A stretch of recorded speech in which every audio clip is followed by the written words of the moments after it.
మహామహోపాధ్యాయ ఆచార్య పుల్లెల శ్రీరామచంద్రుడు ఆంధ్రీకరించిన వాల్మీకి రామాయణానికి తెలుగులో ప్రత్యేకమైన స్థానం ఉంది. రామాయణంపై తెలుగులో వచ్చిన గ్రంథాలలో శ్రీరామచంద్రుడి గారు చేసిన అనువాదం ప్రామాణికంగా చెప్పబడుతుంది. సంస్కృతం, తెలుగు, హిందీలలో విశేషమైన ప్రతిభ కలిగిన శ్రీరామచంద్రుడు 1966 సంవత్సరంలో సంస్కృతంలో పిహెచ్డి పట్టా పొందారు. తెలుగు, ఆంగ్ల, సంస్కృత భాషల్లో 200కు పైగా రచనలు చేశారు. 2011లో పద్మశ్రీ అవార్డును స్వీకరించారు. ఈ ఎపిసోడ్లో ఆయనతో ప్రత్యేకమైన సాన్నిహిత్యం కలిగిన ఉప్పులూరి కామేశ్వరరావు గారు శ్రీరామచంద్రుడి గారి రచనా జీవితం గురించి, వారు తెనిగించిన రామాయణంలోని విశేషాల గురించి మాట్లాడారు. ఎంఎస్సి చదివిన కామేశ్వరరావు గారు 40 ఏళ్లకు పైగా ఫిజిక్స్, మ్యాథమెటిక్స్ బోధించారు. కామేశ్వరరావు గారు రామాయణ, భారత భాగవతాలను తాను కూడా స్వయంగా తెలుగులోకి సంక్షిప్తంగా అనువదించారు. కామేశ్వరరావు గారి రచనల గురించి వచ్చే వారం ఎపిసోడ్లో ఆయనతో సంభాషణ ఉంటుంది. కామేశ్వరరావు గారు నమస్కారం అండి. మా పాడ్కాస్ట్ హర్షణీయానికి స్వాగతం. Thank you. నమస్కారం సార్. ముందుగా ఆచార్య పుల్లెల శ్రీరామచంద్రుడి గారి జీవిత విశేషాలను క్లుప్తంగా మా శ్రోతలకు పరిచయం చేస్తారా? ఒక జీనియస్ గురించి పరిచయం చేయడం అంటే సాధారణంగా ఎట్లా ఉంటుందంటే, ఒక హిమాలయ పర్వతాన్ని ఫోటోలో చూపిస్తే బాగుంది, హిమాలయ పర్వతం ఎలా ఉంటుంది, కానీ హిమాలయ పర్వతం దగ్గరికి వెళితే కానీ హిమాలయ పర్వతం ఏంటో తెలియదు. అలాగ అయినప్పటికీ నా ప్రయత్నం నేను చేస్తాను. శ్రీరామచంద్రుడు గారు ఒక జీనియస్, ఒక ఇంగ్లీష్లో చెప్పాలంటే ఒక పాత్ ఫైండర్. సాంస్క్రిట్ లిటరేచర్కి ఒక పాత్ ఫైండర్. ఆయన సంప్రదాయ పద్ధతిలో సంస్కృతం నేర్చుకున్నారు. చాలా తెలివైన వ్యక్తి కనుక చాలా చిన్న వయసులోనే చాలా ఎదిగారు. వారి తండ్రి గారు సత్యనారాయణ శాస్త్రి గారని మహాపండితుడు. ఆయన ఈయనకి 3వ సంవత్సరంలో అక్షరాభ్యాసం చేశారు. రేర్. 3వ సంవత్సరంలో అక్షరాభ్యాసం అనేది చాలా రేర్. దేవనాగరి, తెలుగు 2 భాషలు ఆయన నేర్పితే 1 ఏడాదిలో లిపి వచ్చేసింది ఆయనకి, గుణింతాలతో సహా. అక్కడి నుంచి మెల్లిగా వాక్యాలు నేర్పడం, అక్కడి నుంచి అలా నేర్చుకుంటుంటే by 11 years Sanskrit grammar, early books కొన్ని ఉంటాయి, అమరకోశం, శబ్దమంజరి, ఇట్లా కొన్ని పుస్తకాలు ఉంటాయి. ఈ కోర్సులన్నీ పూర్తి చేసేవారు. పంచకావ్యాలని ఉంటాయి, అవి ఎలిమెంటరీ అనమాట. అది ఫస్ట్ కోర్సుని బై 11 years పూర్తి చేశారు. జనరల్గా అది పూర్తి చేయడానికి 18 to 20 years ఏజ్ పడుతుంది. బై 11 years ఆయన కంప్లీట్ చేశారు. కంప్లీట్ చేస్తే వాళ్ళ ఫాదరు కొంచెం మోర్ డిఫికల్ట్ వర్క్స్ని ఇంట్రడ్యూస్ చేశారు. అవి కూడా సక్సెస్ఫుల్గా కంప్లీట్ చేశారు. అబౌట్ 15 years ఆర్ సో నరేంద్రపురంలో కొంపెల సుబ్బరాయ శాస్త్రి గారిని, అప్పట్లో కోనసీమలో చాలా గొప్ప పండితులు, వీళ్ళంతా కోనసీమ వాళ్ళు ఫస్ట్, ఆ మహాపండితుడి దగ్గరికి పంపారు. అక్కడ పాఠశాల ఉంది. పాఠశాల అంటే ఏం లేదు, ఎవరో డబ్బున్నైనా ఒక పాకేసి ఇస్తారు. అందులో వేద పండితుడు వచ్చి కాసేపు పాఠం చెబుతాడు, సంస్కృత పండితుడు వచ్చి కాసేపు పాఠం చెబుతాడు, సంపన్నుడు వీళ్ళ భోజనాలకు ఏర్పాట్లు చేస్తాడు. ఆ కొంపెల సుబ్బరాయ శాస్త్రి గారిని మేధావి దగ్గర ఈయన బాగా నేర్చుకున్నారు. నేర్చుకుంటే ఆయన అన్నారు కదా, ఇది చాలదయ్యా, నీకు ఇంకా నువ్వు ముందుకెళ్ళచ్చు. మెడ్రాస్లో మైలాపూర్ సంస్కృత అకాడమీ అని ఒకటి ఉంది, ఆ సాంస్క్రిట్ అకాడమీకి నువ్వు ఎంట్రన్స్ పరీక్ష రాయమని చెప్పి ఈయన ఎంకరేజ్ చేశారు. ఈయన వెళ్ళి మైలాపూర్లో ఎంట్రన్స్ రాశారు, సెలెక్ట్ అయ్యారు. సెలెక్ట్ అయితే ఈయన పాండిత్యం చూసి, అంటే ఈయన ప్రొఫెషన్ పాండిత్యం అన్న ఈయన ప్రొఫెషన్సీ ఇన్ సాంస్క్రిట్ చూసి అక్కడ డీన్, నేను మోస్ట్ డిఫికల్ట్ సబ్జెక్ట్లోకి పెడుతున్నానయ్యా అన్నారు. ఏంటంటే వేదాంత శాస్త్రం అన్నారు. ఆయన అన్నారు కదా, చదివేటప్పుడు డిఫికల్టీ ఉంది, అన్నీ ఒకటే కదా, ఈ శాస్త్రమైన ఒకటి, ఆ శాస్త్రమైన ఒకటి, మీరు ఏది ఇస్తే అదే చదువుతానన్నారు. అక్కడి నుంచి అది పూర్తి చేసి వచ్చారు. వస్తే ఈయనకి సంస్కృతం వచ్చు తప్ప ఫార్మల్ ఎడ్యుకేషన్ లేదు. అంటే మెట్రికులేషన్ గానీ, ఎస్ఎస్ఎల్సీ గానీ ఇవేమి లేవు ఆయనకి. అప్పుడు రాజోలు దగ్గర మోరి అనే ఊళ్ళో కొత్తగా స్కూల్ పెడితే ఈయన్ని హిందీ పండితుడి కింద అపాయింట్ చేసుకున్నారు. మెడ్రాస్‌లో ఉండగా దక్షిణ భారత హిందీ ప్రచార సభ వాళ్ళది హైయెస్ట్ విశారద పరీక్ష పాస్ అయ్యారు. టాప్‌లో వాళ్ళు గోల్డ్ మెడల్ ఇచ్చారు. అలాగే మెడ్రాస్ మైలాపూర్ సంస్కృత్ కాలేజీలో కూడా ఈయనకి ఒక గోల్డ్ మెడల్ ఇచ్చారు వాళ్ళు. ఈ 2 గోల్డ్ మెడల్స్ ఆయన స్కూల్లో ఫంక్షన్స్ అయితే కొడతనం కదా అని 21 ఇయర్స్ అవి 2 ఆ చొక్కాకి పెట్టుకు ఉండేవారు. ఇక్కడ సీనియర్ టీచర్స్ కొంచెం దుగ్ధగా ఉండేది. దెన్ హీ రియలైజ్డ్ పైకి రావాలంటే ఇంగ్లీష్ నేర్చుకోవాలని. ఇంగ్లీష్ నేర్చుకుని మ్యాథమెటిక్స్ నేర్చుకుని మెట్రికులేషన్ పరీక్ష కట్టారు. మెట్రికులేషన్ పాస్ అయ్యారు. ఇంటర్మీడియట్ ప్రైవేట్గా కట్టారు, పాస్ అయ్యారు. బిఏ ఎంఏ సాంస్క్రిట్లో చేశారు. అప్పట్లో అమలాపురంలో ఎస్కేబిఆర్ కాలేజీ అని కొత్తగా ఒక కాలేజీ పెట్టారు. ఆ కాలేజీలో లెక్చరర్ పోస్ట్ ఇచ్చారు ఈయనకి. ఆ తర్వాత విశేషమైన అధ్యయనం చేసేటటువంటి స్వభావం ఉంటుంది దీనికి. అమలాపురంలో వర్క్ చేస్తుండగా దివాకర్ల వెంకటవంధాని గారు అని చెప్పి ఉస్మానియా యూనివర్సిటీ తెలుగు ప్రొఫెసర్ ఆయన శ్రీరామచంద్రుడు నువ్వు అక్కడ ఉండడం కాదు, హైదరాబాద్ రావాలి, ఇక్కడ లెక్చరర్ పోస్ట్ ఖాళీ పడింది, నువ్వు అప్లై చేయాలి. ఈయన అప్లై చేశారు. అప్పుడు రిటర్న్ పరీక్షలు లేవు, ఇంటర్వ్యూసే. ఆర్యేంద్ర శర్మ గారిని సాంస్క్రిట్ హెడ్ ఇంటర్వ్యూ చేసి టాప్లో సెలెక్ట్ అయ్యావయ్యా నువ్వు, నేను వరంగల్లో లెక్చరర్ కింద చేస్తున్నాను. డిసప్పాయింట్ అయ్యారు.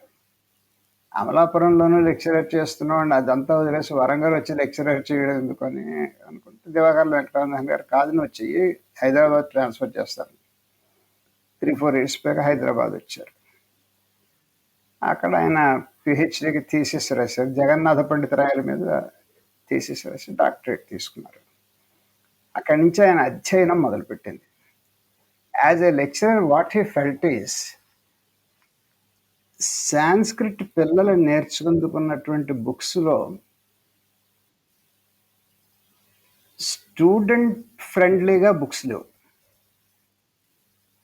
అంటే మన తెలుగు వాళ్ళ గురించి మాట్లాడుకున్నది తెలుగు ప్రాంతంలో ఉన్నాం కనుక ఆ బుక్స్ స్టూడెంట్ ఫ్రెండ్లీగా లేవు.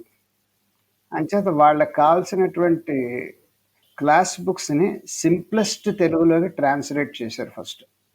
ఆ విధంగా శాస్త్ర గ్రంథాలని ట్రాన్స్లేట్ చేసి ఎందుకు చేశారంటే భవిష్యత్ తరాల్లో సంస్కృతం నేర్చుకునేటటువంటి విద్యార్థులకి these books must be student friendly అనేటటువంటి భావంతో చాలా పుస్తకాలు ట్రాన్స్లేట్ చేశారు. ఆ తర్వాత అక్కడి నుంచి మెల్లిమెల్లిగా ఆయనకి పేరు ప్రఖ్యాతులు పెరిగాయి. ఆ పుస్తకాలు Devan laurels throughout the Telugu speaking area Sanskrit scholars మధ్యనే. ఆ సమయంలో పమిడిగంటం కోదండరామయ్య గారు అని చెప్పి రిటైర్డ్ హైకోర్టు జడ్జి ఒక ఆయన ఆర్ష విజ్ఞాన్ ట్రస్ట్ని పెట్టి రామాయణం గురించి ఎవరికి తోచింది వాళ్ళు చెబుతున్నారు, అసలు వాల్మీకి ఏం చెప్పాడో మొత్తం మీద ఎవరికి తెలియటం లేదు, వాల్మీకి రామాయణాన్ని ప్రతిపదార్థ తాత్పర్యాలు రాయడానికి సమర్థులు ఎవరు అని దివాకర్ల వెంకటవంధాని గారిని అడిగారట. మీరు పెద్ద ఆయన కానీ మీరే పూనుకోవాలంటే నాకు కాదు, దాన్ని పూర్తిగా జస్టిస్ చేయగలిగిన పుల్లెల శ్రీరామచంద్రుడు అని ఉన్నాడు సంస్కృతం లెక్చరర్, ఆయనకు అప్పచెబుదాం అన్నారు. Challenging task. 24,000 శ్లోకాలు ప్రతిపదార్థ తాత్పర్యాలు మాటలు కాదు. ఒప్పుకున్నారు. 10 సంవత్సరాలు పట్టింది ఆయన పూర్తి చేయడానికి. 10,000 పేజీలు ప్రింట్లో వచ్చింది. అది 10 వాల్యూమ్లు. అది ఇవాళకే కాదు కొన్ని తరాల పాటు రామాయణాన్ని అర్థం చేసుకోవాలని కోరే వాళ్ళకి శ్లోకాలని యథాతథంగా without varnishing or without putting his interpretation as it ఈస్గా తెలుగులోకి సరళమైన తెలుగులోకి ప్రతిపదార్థ తాత్పర్యాలు రాశారు. వృత్తిరీత్యా మీరు ఫిజిక్స్ మ్యాథ్స్ టీచ్ చేశారు. మీకు ఆయనతో పరిచయం ఎలా మొదలైంది? ఆ! అది కూడా ఒక చిత్రమైన దైవికమైన సంఘటన. చిత్రమైనదన్న దైవికమైన సంఘటన. నాకు చిన్నప్పటి నుంచి రామాయణం ఒకటి, శివానంద లహరి ఒకటి నాకు ఇంప్రెషనబుల్ ఏజ్‌లో నా కోనసీమలో ఉండేవాడిని నేను. ఈ పండితులు బుర్రకెక్కించారు బాగా. బాగా ఇంప్రెషనబుల్ ఏజ్‌లో. వాటి మీద విపరీతమైన ప్రీతి కలిగింది. ఆర్య సమాజ్ ఎదురుగుండా వీధిలో ఉంటుంది కాచిగూడలో. Navodaya book house. కాకినాడ నుంచి వచ్చినప్పుడల్లా హైదరాబాద్ మాది కాకినాడ అది ఇప్పుడు. నవోదయకెళ్ళి ఏదో బుక్ కొనుక్కునేవాడిని. ఓసారి ఆయన ఇంతలా పుస్తకం ఇచ్చాడు. ఇది రూ. 150. చిన్న చిన్న పుస్తకాలు 600, 700 పెట్టుకుంటేనే పని చేయట్లేదు. ఇంతలా బుక్ 150కి ఇచ్చారు. ఇదేమన్నా పని చేస్తుందా అని అడిగాను. 1000 పేజీల పుస్తకం అండి, బౌండ్ బుక్. మీకు పని చేయకపోతే నేను డబ్బు పంపిస్తాను. మీరు పుస్తకం కూడా పంపించక్కర్లేదు. నాకు ఫోన్ కొట్టండి చాలన్నారు సాంబశివరావు గారు అప్పుడు. అప్పుడు సాంబశివరావు గారు ఉండేవారు. సరే తీసుకున్నాను. తీసుకెళ్ళి ట్రైన్‌లో కూర్చొని చదవడం మొదలెట్టా. రాత్రి తెల్లవార్లు పుస్తకం కింద పెట్టకుండా చదివించింది ఆయన రచన. ఆయన ఆయన రచన కూడా అన్నదాన్ని ఆయన రాసిన ప్రతిపద తాత్పర్యాలు ఎంత ఆకర్షించాయంటే ఎంత అందంగా ఉందా రామాయణం అనిపించింది. నాకు ఆయన సుందరకాండ పుస్తకం ఇచ్చారు. సుందరకాండ రాత్రి తెల్లవార్లు చదివాను, అవ్వలేదు. వెంటనే కాకినాడ వెళ్ళి సాంబశివరావు గారికి ఫోన్ చేసి అది పూర్తి సెట్ నాకు పంపించండి అన్న. ఆ డబ్బు అప్పుడు డ్రాఫ్ట్లు తప్ప ఇంకో మార్గం లేదు ట్రాన్స్ఫర్కి ఆ కాలంలో. డ్రాఫ్ట్లో ఆయనకి 1500 పంపించాను. ఆయన సెట్ నాకు ఇచ్చారు. ఒక 6-7 సార్లు నేను కవర్ టు కవర్ 10,000 పేజీలు చదివాను. ఎవ్రీ టైం చదువుతున్నప్పుడల్లా ప్రతిసారి ఈ శ్లోకంలో ఇంత అందమైన పాయింట్ లాస్ట్ టైం నాకు ఎందుకు తట్టలేదు అనిపించింది. ఆ తర్వాత ఇది రాసిన మహానుభావుడిని ఒకసారి చూస్తే ఆయన దండం పెడితే బాగుండు అనిపించింది. హైదరాబాద్లో మా బావమరిది ఐఏఎస్ ఆఫీసరు. అతన్ని అడిగాను ఒకసారి, ఈ పుల్లెల శ్రీరామచంద్ర గారిని ఒకసారి ఇల్లు చూపిస్తావా నాకు అని దండం పెట్టి పెడతాను. సరే నన్ను మా ఆవిడ్ని తీసుకెళ్ళాడు. తిన్నగా కారు వాళ్ళ గుమ్మంలో ఆపాడు. నీకెలా తెలుసు అంటే వాళ్ళ అబ్బాయినే క్లాస్మేట్స్ట. వెళ్ళాం శ్రీరామచంద్ర గారి దగ్గర కూర్చున్నాం. ఆయన ఏదో సీరియస్గా రాసుకుంటున్నారు. మాట్లాడలేదు. వేలుతో చూపించారు 2 కుర్చీలు అక్కడ కూర్చోమని మా ఇద్దరికిను. సరే సుబ్బలక్ష్మి గారు ఆయన భార్య గారు మా ఇద్దరికి కాఫీ ఇచ్చారు, తాగాం. 45 మినిట్స్ అలా ఆయన రాసుకుంటున్నారు, మేము ఇలా కూర్చున్నాం. 45 మినిట్స్ అయ్యాక అయిపోయింటుంది రాయడం. మీరు వచ్చిన పని ఏమిటి అని అడిగారు. మా పనే ఉంది, ఆయన దర్శనం చేసుకుని వచ్చాం. అది కొంచెం డైరెక్ట్గా అనడం కొంచెం ఇబ్బంది అనిపించి, మీ మీద వీస్తున్న గాలి ఆ ఫ్యాన్కి సమ్మర్లో వెళ్ళాం. ఫ్యాన్ మీ మీద వీచిన గాలి కాస్త మా మీద కూడా వీస్తుందని వచ్చామండి మీ ఇంటికి అన్నా. నవ్వేసి అసలు విషయం చెప్పండి అన్నారు. ఇలా మీరు రాసిన పుస్తకం నేను చాలా త్వరగా చదివానండి, కానీ నా దాంట్లో ఉన్న బ్యూటీ కొంతవరకే అర్థమైంది, నాకు పూర్తిగా అర్థం కాలేదు. దాన్ని ఎట్లా అర్థం చేసుకోవాలో మీరు చెప్తారేమో అని వచ్చాను. మీ బ్యాక్గ్రౌండ్ ఏంటి సాంస్క్రిట్లో అని అడిగారు. 0 అని చెప్పా. మీరు ఏం చేస్తుంటారంటే నేను థియరిటికల్ ఫిజిక్స్ టీచర్నండి అని చెప్పాను. సరే ఒక ఏడాది పాటు రోజు సాయంత్రం 5 గంటలకు రమ్మన్నారు. ఎవరో లేకపోతే మాట్లాడదాం, ఎవరైనా ఉంటే విని వెళ్ళిపోదురు కానీ. రెయిన్ ఆర్ షైన్ 1 ఇయర్ సరిగ్గా గడియారం 5 మీదకి వచ్చేటప్పుడు వాళ్ళ ఇంటికి వెళ్ళేవాడిని. 7 o'clock దాకా కూర్చొని వచ్చేవాడిని. అప్పుడు ఆయనకి ఇతను పట్టుదలగా ఉన్నాడు అని నమ్మకం కలిగిందిలా ఉంది. అప్పుడు నాతో రామాయణం డిస్కస్ చేయడం మొదలుపెట్టారు. అది నాకు ఆయనతో పరిచయం ఏర్పడతా. నా ఇంటి ఆయన ఆంధ్రీకరించిన సంస్కృతం నుంచి ఆంధ్రీకరించిన రామాయణంలో విశేషాల గురించి మాట్లాడుకోబోయే ముందర ఆయన అదే కాకుండా చాలా వేరే అనువాదాలు కూడా చాలా చేశారు, చాలా రచనలు చేశారు. వాటి గురించి కొంచెం చెప్తారు. మంచి ప్రశ్న అడిగారు మీరు. ఆయన రచనల్ని 3 భాగాల కింద కేటగరైజ్ చేయొచ్చండి. ఒకటి స్టూడెంట్స్, శాస్త్రాలంటే అక్కడ సంస్కృతంలో శాస్త్రాలంటే సబ్జెక్ట్స్. ఫిజిక్స్ సబ్జెక్ట్ ఒకటి, కెమిస్ట్రీ సబ్జెక్ట్ ఒకటి, మ్యాథమెటిక్స్ సబ్జెక్ట్ ఒకటి, ఎకనామిక్స్ సబ్జెక్ట్ ఒకటి ఎట్లా ఉంటాయో అలాగే డిఫరెంట్ సబ్జెక్ట్స్ని వాళ్ళు శాస్త్రాలు అంటారు. ఈ శాస్త్ర గ్రంథాలని విద్యార్థులకి కానీ, సంస్కృతం నేర్చుకోవాలనుకునే వాళ్ళకి కానీ స్పష్టంగా వితౌట్ యాంబిగ్యూటీ అర్థమయ్యేందుకు వీలుగా తెలుగులోకి ట్రాన్స్లేట్ చేయడం ఆయన చేసిన ఫస్ట్ మేజర్ ప్రాజెక్ట్. ఆయన రచనల్లో అదొక first part. That is only meant for people learning Sanskrit. Ramayanam magnum opus అయింది. ఇంకా అది దాంతో ఆయన విశేషమైన పేరు ప్రతిష్టలు వచ్చాయి. ఆ తర్వాత భారతం కూడా రాశారు, అలా మహాభారత సార సంగ్రహం. ఇది రెండో రకం. అంటే క్లాసిక్స్ మనకు మూడు న్యాయం చెప్పాలంటే: రామాయణం, భారతం, భాగవతం. భారతానికి ప్రతిపదార్థ తాత్పర్యాలు రాయడం ఎవరికి సాధ్యం కాదు. అది 1,18,000 శ్లోకాల గ్రంథం. మహాభారత సార సంగ్రహము అనే పేరుతో భారతంలో వ్యాసుడు చెప్పదలుచుకున్నది ఏమిటి అనేది రాశారు. అది ఒక section. First section meant for learners of Sanskrit. Second section మన క్లాసిక్స్ కామన్ మ్యాన్కి అందేలాగా సింప్లెస్ట్ పాసిబుల్ లాంగ్వేజ్లో తెలుగులోకి రాశారు. అది సెకండ్ పార్ట్. అలాగే అప్పుడు ఒక హిందూ రిలిజియన్ అంటే ఒక ఎనిగ్మాటిక్ సబ్జెక్ట్, అంటే స్పష్టత లేనటువంటి విషయం. హిందూ మతం అంటే సనాతన ధర్మం అని ఒకళ్ళు అంటారు, ఇంకొకటి అంటారు. అంటే హిందూ మతాన్ని గురించి ఆయన క్లారిఫై చేస్తూ హిందూ మతం అని బుక్ రాశారు. అది కూడా ఈ కేటగిరీలోకి వస్తుంది. మూడవ కేటగిరీ ఏంటంటే adaptability of Sanskrit to any subject. అంటే ఏ సబ్జెక్ట్ అయినా సంస్కృతంలోకి ఒదిగిపోగలదు అని నిరూపించడానికి మొట్టమొదటి రవీంద్రనాథ్ ఠాగూర్ రాసిన గీతాంజలిని చాలా సింప్లెస్ట్ పాసిబుల్ లిరికల్ సాంస్క్రిట్లో ట్రాన్స్లేట్ చేశారు, బెంగాలీది అండి. దాంతో ఆల్ ఇండియా ఫేమ్ వచ్చింది ఆయనకి. Except you know one can do this job అని చెప్పి పెద్ద పెద్ద స్కాలర్స్ అప్రిషియేట్ చేశారు దాన్ని. ఆయనకి ఎవరు పోయినా ఒకటనేవారు, వాళ్ళకి తెలియక నేను రాశాను అనుకుంటున్నారు, సరస్వతీదేవి ఉంటే తప్ప ఎవడో రాయలేడు, సరస్వతీదేవికి పెట్టాలి నమస్కారం, నాకు కాదనేవారు ఆయన. ఆ తర్వాత సరే Gitanjali Indian thought, Indian man's writing. అది అరేబియన్ ప్రావెర్బ్స్ అని ఒక ఆయన ఎవరు ఇంగ్లీష్లో ట్రాన్స్లేట్ చేశాడు.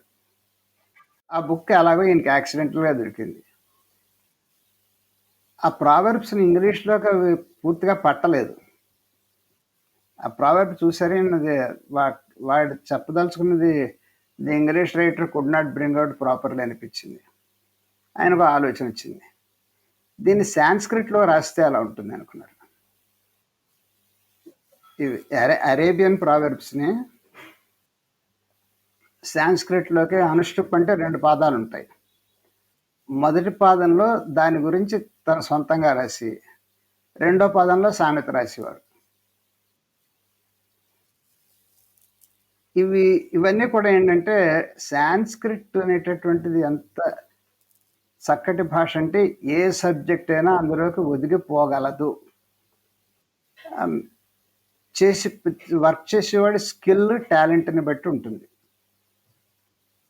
అన్నట్టు. అలా 3 కేటగిరీలు. First for learners, second for public, third to bring out the adaptability of Sanskrit. ఈ 3 కేటగిరీల్లోకి ఆయన వస్తాయి. ఇంకా వ్యంగ్య రచనలు కూడా కొన్ని చేశారు, అది ఆ కొరతనం సరదాల్లో ఉంటాయి అవి. శ్రీరామచంద్రుడి గారు తెనిగించిన వాల్మీకి రామాయణానికి ఒక ప్రత్యేకమైన స్థానం ఉంది. అవునండి. దానికి ఆయన ఎలాంటి పరిశ్రమ చేయాల్సి వచ్చింది ఆంధ్రీకరించడానికి? ఆయన ఒక గొప్ప మాట రాశారు. 10 వాల్యూములు 10,000 పేజీలు అయ్యాక ఆయన ముగింపులోనే ఆఖరి వాల్యూంలో మొదటి మాట రాశారు. వాల్మీకి రామాయణం చాలా సులువైన సంస్కృతంలో ఉంది. దానికి ప్రతిపదార్థ తాత్పర్యాలు రాయడం నా పాండిత్యానికి పరాకాష్ఠ కాదు. ఇది కేవలం శ్రమతో కూడిన పని, శ్రద్ధతో కూడిన పని తప్ప ఇది పాండిత్యాన్ని చెప్పేది కాదు అని. అంటే అది ఎట్లా, ఎందుకు చెప్పాల్సి వచ్చిందంటే అండి, సాంస్క్రిట్ లాంగ్వేజ్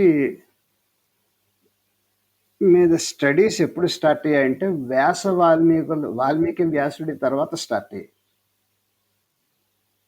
వాల్మీకికి ముందు సంస్కృతం పుస్తకాలు ఏం లేవు. ఆయన ఆదికవి. వ్యాసుడికి లేవు. ఎప్పుడూ కూడా లాంగ్వేజ్ పుట్టాక గ్రామర్ పుడుతుంది. గ్రామర్ పుట్టాక లాంగ్వేజ్ పుట్టదు.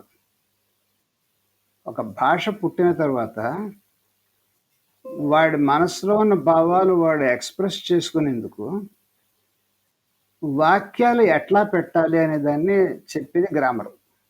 అది ఆ గ్రామర్ తర్వాత పుట్టింది. ఆ తర్వాత ఏమైందంటే వాల్మీకి రామాయణం సుప్రసిద్ధమైపోయింది కదా! ఎవరైనా తర్వాత పుస్తకాలు రాయాలంటే వాల్మీకి రామాయణంలో ఉన్న ఇంగ్రీడియెంట్స్‌ని తీసుకొని దాన్ని రచనల్లో పెట్టుకుంటే ఆ పుస్తకాలు సక్సెస్ అవుతాయని దానికోసం అలంకార శాస్త్రం అని మొదలెట్టారు. ఆ అలంకార శాస్త్రం అంటే ఏం లేదు. ఇట్స్ సింప్లెస్ట్ లాంగ్వేజ్‌లో చెప్పాలంటే how to make a book readable just as Valmikis book is readable అన్న ప్రయత్నంలో సంస్కృతాన్ని సాగదీసి ముళ్ళు పెట్టి ఒకదాని మీద ఒకటి ముడులు పెట్టి ఎలాంటి భాష చేశారంటే మీకు ఒక చిన్న ఉదాహరణ చెప్తాను నేను. విష్ణు సహస్రనామం ఉంది కదా! ప్రాగ్వంశో వంశవర్ధన అంటారు. అన్ని వంశాలకి మూల పురుషుడు విష్ణువు. వంశవర్ధనుడు అంటే వంశాలని వృద్ధి చేసినవాడు సాధారణ అర్థం. దాన్ని పీకి దానికి రెండో అర్థం ఎలా చెప్పారంటే మంచి వంశాలని వృద్ధి చేసేవాడు, చెడు వంశాలను నాశనం చేసేవాడు అని దానికి అర్థం. ఇలా ఒక మాటని ఎన్ని రకాల మలుపులు తిప్పొచ్చో చూస్తూ ఆ అలంకార శాస్త్రం అనేది ఒక అన్వీల్డ్ సబ్జెక్ట్ కింద అయిపోయింది. ఒక చిన్న ఉదాహరణ చెప్పాను మీకు. అదే దాని మీద గురువుగారు వక్రోక్తి జీవితం అని చెప్పి ఒక కుంతకుడిది తెలుగులో ట్రాన్స్లేట్ చేశారు. దానికి పీఠిక రాస్తూ అన్నారు, అలంకార శాస్త్రానికి ఆద్యుడు ఎవరో తెలుసండి. Who is the first man who introduced this figures of speech. పాతరాతి యుగం నాటి ఆటవికుడు. అందరూ ఆటవికులే అప్పుడు. అందరూ గుహలో ఉన్నవాళ్ళే, అందరూ అడవుల్లో జీతుకుని కొట్టుకు తిన్నవాళ్ళే. అందులో ఒకడు వేటకెళ్ళాడు. పెద్ద ఏనుగు కనపడింది. ఊళ్ళోకి వచ్చాడు. కొండంత ఏనుగు కనపడిందని చెప్పాడు. వాడు ఫస్ట్ అలంకారికుడు అన్నాడు. రామాయణ శ్లోకాలకి అటు ఇటు పీకే లాగి ఎలాంటి ఇంటర్ప్రిటేషన్స్ ఇచ్చారంటే, దశరథుడు పుత్ర సంతానం కోసం పుత్రకామేష్టి చేశాడు. ఋష్యశృంగుడు అనే ఋషి ఆ యజ్ఞం చేయించాడు. యజ్ఞపురుషుడు వచ్చి పాయసం ఇచ్చాడు. ఇది నీ భార్యలకి వాళ్ళకి సంతానం వస్తుంది అని చెప్పాడు. ఈయన తీసుకెళ్ళి అంతఃపురానికి వెళ్ళాడు. ఆ పాయసం అందులో 50% పట్టప్రాణి కౌశల్యకి ఇచ్చారు. తర్వాత సుమిత్ర ఇంటికి వెళ్ళారు. వాళ్ళందరికీ ఆవిడ బిల్డింగ్స్ వాళ్ళకు ఉంటాయి కదా, ఆవిడకు 12.5% ఆవిడకి ఇచ్చారు. అక్కడి నుంచి కైకేయి దగ్గరికి వెళ్ళారు. ఆవిడకు 12.5% ఇచ్చారు. అంచేత 50 + 12.5 + 12.5 75% అయింది. ఇంకా 25% పాయసం ఉంది దీని దగ్గర. ఏం చేయాలని ఆలోచించాడు. మళ్ళీ సుమిత్ర ఇంటికి వెళ్ళి నువ్వు తాగేసి ఇది అన్నాడు. ఇది జరిగింది. సరే పుట్టారు పిల్లలు. దానికి 50% of Vishnu became Rama, 25% of Vishnu became Lakshmana, 12.5% each of Bharata and Shatrughna. ఈ పాయసానికిను వాళ్ళ అంశకి ప్రపోర్షన్ ఉందని చెప్పి అక్కడ ఎవరు చెప్పలేదు. దీని మీద ఓ గ్రంథాలు నడిచాయి. దానికి మా గురువు గారు రాసిన 2 వాక్యాలు మీకు చదివి వినిపిస్తాను. ఈ శ్లోకాలకి ఆయన రాసింది చెప్తాను. దశరథుడు పాయసంలో సగం కౌశల్యకి ఇచ్చాను, మిగిలిన సగంలోని సగం భాగము అనగా 4వ భాగం సుమిత్రకి ఇచ్చాను, మిగిలిన దానిలో సగం భాగము 8వ భాగము కైకేయికి ఇచ్చాను, ఇంకా మిగిలిన 8వ భాగం మరలా ఆలోచించి సుమిత్రకి ఇచ్చాను. ఇది ఈ శ్లోకాలకి ఈ అర్థమే పదానుసారి అయిన అర్థము. కొందరు వ్యాఖ్యాతలు ఈ అర్థాలను ఇటులాగి అటులాగి వేరువేరుగా చెప్పి ఉన్నారు. అధ్యాత్మ రామాయణాదులలో ఉన్న విషయాలను సమన్వయించుకోవడం కోసము విష్ణు 4 భాగాలయ్యి దశరథుడికి 4 కుమారులుగా పుట్టాలని నిర్ణయించుకున్నారు అని చెప్పారు. అనంతుడైన విష్ణువులో భాగం ఏమిటి? Infinity by 4 is also infinity. Infinity by half also is infinity. ఆయన అన్ఎక్స్పెక్టెడ్‌గా పాయసం వచ్చేసింది. ఆ ఎక్సైట్‌మెంట్‌లో తీసుకెళ్ళి ఇచ్చాడు. అది యాక్చువల్‌గా పార్ట్స్ కింద ఆటోమేటిక్‌గా అయిందది. దాంట్లో 50% ఇస్తే విష్ణు 50% వచ్చాడంటే అర్థమైందక్కడ వైకుంఠం ఖాళీ చేసి కిందకొచ్చేసాడనమాట అక్కడ. ఆయన వైకుంఠంలోనే ఉన్నాడు. ఆయన అంశాలొచ్చాయి ఇక్కడికి అవతారాల కింద వచ్చాయంటే విష్ణువు సాక్షాత్తు వచ్చాడు. ఆయన అంశం వచ్చిందిక్కడికి. ఈ విషయాన్ని పట్టుకుని దీని మీద ఎంత రాద్ధాంతం నడిచిందంటే, ఇంకా శ్రీ వైష్ణవులైతే ఆదిశేషుడి కింద వచ్చి ఆదిశేషుడు లక్ష్మణుడయ్యాడు అంటారు. ఈ ఆదిశేషుడు లక్ష్మణుడయ్యాడు ఎక్కడి నుంచి అయ్యాడు? ఏదో ఆధారం ఉండదు. ఇలాగ ఈ పాయసం గొడవ పెద్ద రాద్ధాంతం ఇది. దాన్ని ఆయన తేల్చి పారేసి ఒకటే చెప్పారంతే. ఈ శ్లోకాలకి పదానుసారి అయిన అర్థమే సరి అయినది. దానికి వేరే ఇంటర్ప్రిటేషన్స్ ఇచ్చి దాన్ని పాడి చేయడం వల్ల దానిలో సౌందర్యం పోయింది. పట్టపురాణి కనుక ఆవిడకి ఎక్కువ ఇవ్వాలి న్యాయంగా, ఎందుకంటే ఆవిడ కొడుకే రాజవుతాడు. పట్టపురాణి కొడుకు రాజవుతాడు. సుమిత్రని కోరి పెళ్లి చేసుకున్నాడు. ఆవిడ కొంత ఇచ్చాడు. కైకేయి అంటే ఇష్టమే కానీ కొంచెం ఆవిడ టైప్ వేరే టైపు అంచేత ఆవిడ కొంచెం ఇచ్చాడు. ఇంకా మిగిలింది ఇంకేంటో పట్టుకెళ్ళి ఏం చేస్తామని సుమిత్ర ఇచ్చేసాడు. ఇంకా సింపుల్గా డిస్పోజ్ చేస్తే దాన్ని పట్టు ఇలాగ మొత్తం ఒక 40-50 శ్లోకాలకి ఉన్నటువంటి వక్ర భాష్యాల దగ్గర ఆయన కొంచెం కామెంట్ చేశారు. చేసి దీన్ని పాశ్చాత్యులు రీసెర్చ్ చేసి ఈ శ్లోకాలని అమెండ్ చేసిన పెట్టి these are more logical than our interpretations అన్న శ్లోకాన్ని కోట్ చేశారు. సో దిస్ వే ఆయన రామాయణం తెలిగించడం అనేటటువంటిది it's not just translation, it is very deep in-depth study reflected in the translation. దానికి ఆయన ఏ ఏ పుస్తకాలను ప్రామాణికంగా తీసుకున్నారు? ఏ ఏ రామాయణాలను ప్రామాణికంగా తీసుకున్నారు? రామాయణం దగ్గరకు వచ్చేటప్పటికి మనకి 4 రిసెన్షన్స్ ఉన్నాయండి. అంటే 4 editions. Eastern recension, western recension, southern, northern recensions ఉన్నాయి. ఇది త్రేతాయుగంలో రాసిన పుస్తకం. అంటే కొన్ని లక్షల సంవత్సరాలు మన లెక్కని, కొన్ని వేల సంవత్సరాలు యూరోపియన్ లెక్కల ప్రకారం. ఇది మౌఖికంగా అంటే అప్పటికి స్క్రిప్ట్ లేదు, రైటింగ్ అనే ప్రాసెస్ లేదు, అక్షరమాల లేదు. అంచేత గురువు గారు కంటదా పెట్టి శిష్యులు కంటదా పెట్టించడమే. ఈ మధ్యలో ఎవరికి తోచిన పైత్యం వాళ్ళు కొన్ని శ్లోకాలు పెట్టేశారు.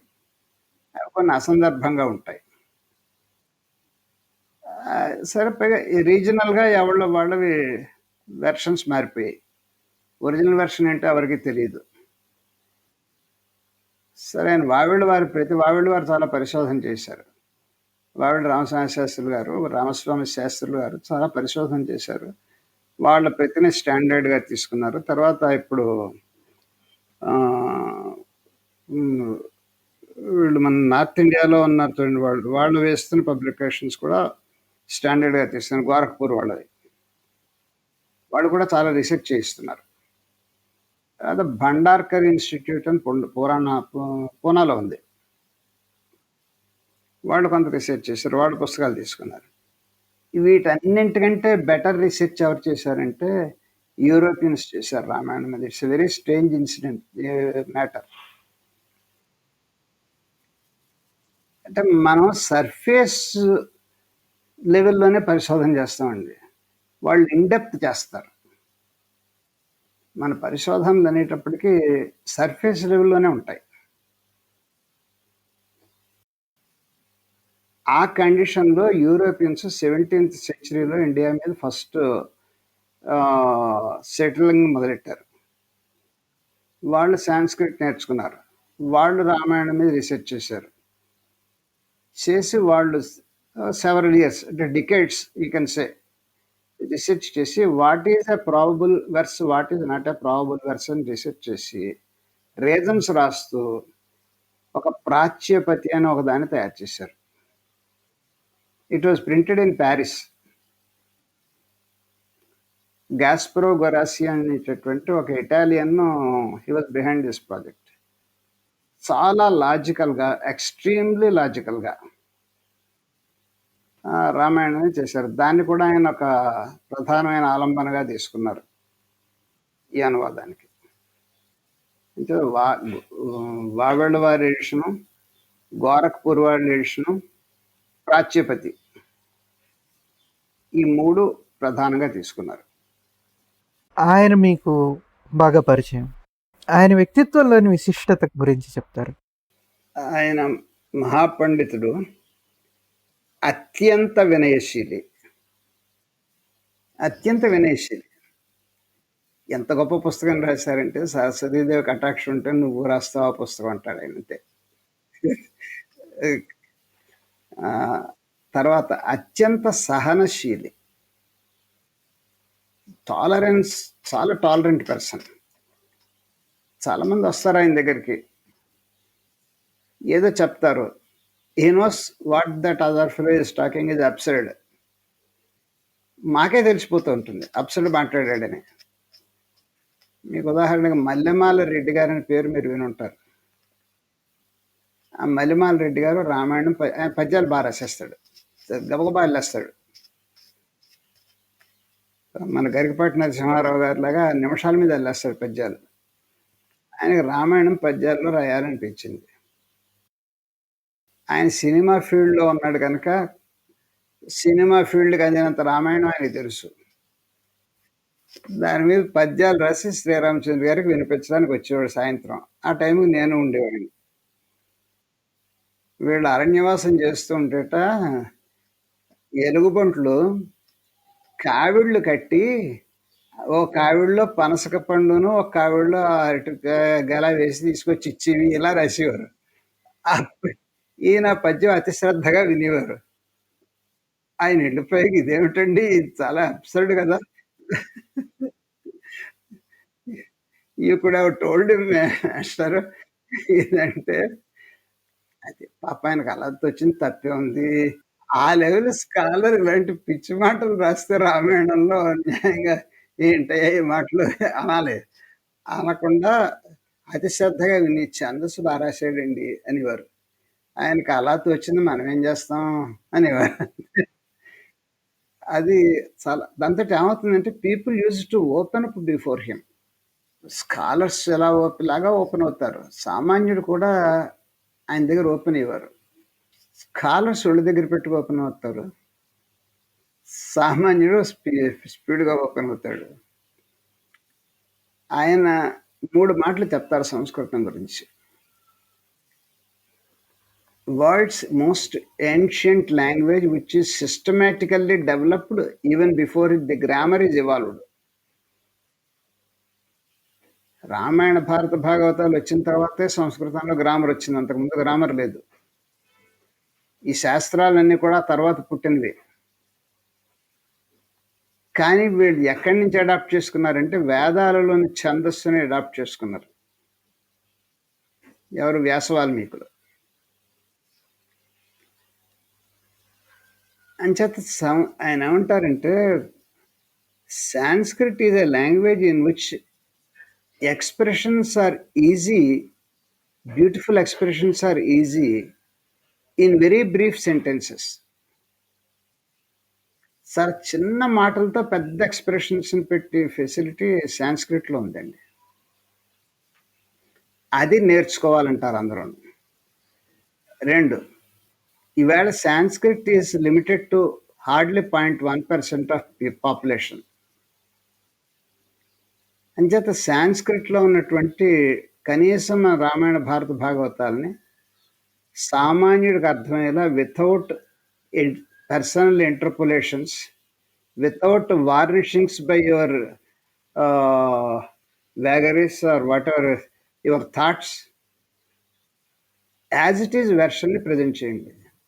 Let people draw their own conclusions. అంటే శ్రీధరీయ భాష్యం ఉంది కదండి, ఎన్ని వందల సంవత్సరాలు అంటే శ్రీధరుడికి కొన్ని వందల సంవత్సరాల క్రితం ఒక ఐడియా వచ్చింది చదువుతుంటే, ఆయన రాశాడు, గొప్పవాడు. ఇవాళ అందరికీ వస్తున్నాయి ఐడియాలు. Give him the true version, let him get his own interpretation. అది రెండో పాయింట్ ఆయన చెప్పింది. మూడో point, among Sanskrit scholars show the adaptability of the language. ఈ 3 పాయింట్లు ఆయన చెప్పారు. ఆయనకి ప్రెసిడెంట్ అవార్డు ఇస్తే అది అక్కడ ప్రోటోకాల్ ఉంటుంది, అలా వెళ్ళాలి ఇలా వెళ్ళాలి ఏదో చేయాలని. ఆయన జేబులో సరస్వతీదేవి బొమ్మ పెట్టుకు వెళ్ళారు. అవార్డు ఆవిడకి కానీ నాకు కాదని. ఆవిడ నా ఎందుకు చూపించిన దయకి అవార్డు ఇది, నా ప్రజ్ఞ ఏం లేదని. అట్లాగే ఆయన కనకాభిషేకం చేశారు. కనకాభిషేకం చేస్తుంటే ఆయన చేతిలో సరస్వతీదేవి బొమ్మ పెట్టు కూర్చున్నారు. మేము దూరంగా మాకు వెనకాల లాస్ట్ సీట్లు దొరికాయి. మేము ఏదో చేతిలో పంచపాత్ర పెట్టు కూర్చున్నారు ఏమిటి అనుకున్నాం. సరస్వతి బొమ్మ అనుకోలేదు అది. తర్వాత మా అన్నయ్య అడిగాను, మాస్టర్ పంచపాత్ర ఎందుకు పట్టు కూర్చున్నారని. పాస్ కాదు, సరస్వతీదేవి బొమ్మ. అలాగే ప్రతి పుస్తకానికి చివరిన 2 సిగ్నేచర్ శ్లోకాలు ఉంటాయండి. ఏ జానకి అంటే రాముడు.